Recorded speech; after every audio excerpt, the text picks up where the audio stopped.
दिल्ली के जंतर मंतर पर पिछले कई दिनों से प्रतियोगी परीक्षाओं से जुड़े अभ्यर्थियों का धरना जारी है। अभ्यर्थी भर्ती परीक्षाओं में कथित अनियमितताओं, भर्ती प्रक्रियाओं में देरी, पेपर लीक और पारदर्शी एवं समयबद्ध भर्ती की मांग को लेकर प्रदर्शन कर रहे हैं। हाल ही में प्रदर्शन के दौरान पुलिस और प्रदर्शनकारियों के बीच धक्का मुक्की व लाठीचार्ज की घटनाएं भी सामने आई, जिसके बाद ये मुद्दा और ज्यादा चर्चा में आ गया। इस दौरान लोकसभा में विपक्ष के नेता राहुल गांधी भी जंतर मंतर पहुंचे और प्रदर्शनकारी युवाओं से मुलाकात कर उनकी मांगों का समर्थन किया। अभ्यर्थियों का कहना है कि उनका संघर्ष किसी राजनीतिक दल के लिए नहीं, बल्कि अपने भविष्य और निष्पक्ष भर्ती व्यवस्था के लिए है। देश में प्रतियोगी परीक्षाओं को लेकर अक्सर दो तरह की तस्वीरें सामने आती है। एक तरफ पेपर लीक, अव्यवस्था और अभ्यर्थियों के विरोध प्रदर्शन की खबरें होती है, तो दूसरी तरफ कुछ ऐसे प्रयास भी दिखाई देते हैं जिनका उद्देश्य परीक्षा को अभ्यर्थियों के लिए ज्यादा सुगम, सुरक्षित और भरोसेमंद बनाना होता है।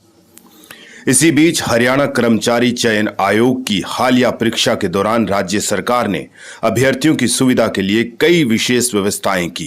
दूर दराज से आने वाले विद्यार्थियों के लिए परिवहन की व्यवस्था की गई। कई स्थानों पर हरियाणा पुलिस ने जरूरतमंद अभ्यर्थियों को अपनी गाड़ियों से परीक्षा केंद्र तक पहुंचाया, ताकि कोई भी अभ्यर्थी केवल परिवहन की समस्या के कारण अपने भविष्य की परीक्षा से वंचित न रह जाए। परीक्षा केंद्रों पर सुरक्षा, निगरानी और पारदर्शिता के व्यापक इंतजाम किए गए, जिससे परीक्षा शांतिपूर्ण और व्यवस्थित ढंग से संपन्न हो सके। सबसे महत्वपूर्ण बात यह रही कि मुख्यमंत्री नायब सिंह सैनी स्वयं परीक्षा केंद्रों पर पहुंचे। उन्होंने अभ्यर्थियों से सीधे बातचीत कर उनका हालचाल जाना और पूछा कि उन्हें किसी प्रकार की कोई परेशानी तो नहीं है। सरकार का संदेश स्पष्ट था कि परीक्षा केवल एक प्रशासनिक प्रक्रिया नहीं, बल्कि लाखों युवाओं के भविष्य से जुड़ा विषय है। हरियाणा में पिछले कुछ वर्षों के दौरान भर्ती प्रक्रियाओं को पारदर्शी और समयबद्ध बनाने पर लगातार जोर दिया गया है। मेरिट आधारित चयन और निष्पक्ष परीक्षा प्रणाली को मजबूत करने की दिशा में कई प्रशासनिक कदम उठाए गए हैं।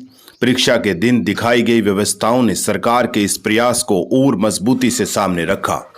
प्रधानमंत्री नरेंद्र मोदी भी कई अवसरों पर स्पष्ट कह चुके हैं कि युवाओं के भविष्य से खिलवाड़ करने वाले किसी भी दोषी को नहीं बख्शा जाएगा। केंद्र सरकार ने पेपर लीक और परीक्षा संबंधी अनियमितताओं पर सख्ती के लिए कानून भी बनाया है। वहीं अगर किसी भी परीक्षा में पेपर लीक, धांधली या अन्य अनियमितता सामने आती है तो उसके खिलाफ कठोर कार्रवाई होना उतना ही जरूरी है।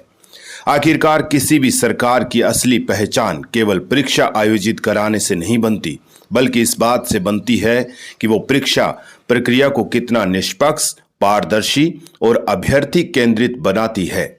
दिल्ली के जंतर मंतर पर बैठे युवाओं की मांग भी यही है कि उन्हें निष्पक्ष और समयबद्ध भर्ती मिले। वहीं हरियाणा में हालिया परीक्षा के दौरान दिखाई गई व्यवस्थाएं इस दिशा में एक सकारात्मक प्रयास के रूप में सामने आई है। भविष्य में किसी भी राज्य में अगर परीक्षा से जुड़ी कोई अनियमितता सामने आती है तो उस पर बिना किसी समझौते के सख्त कार्रवाई होनी चाहिए, क्योंकि युवाओं का भरोसा ही किसी भी परीक्षा व्यवस्था की सबसे बड़ी पूंजी होती है।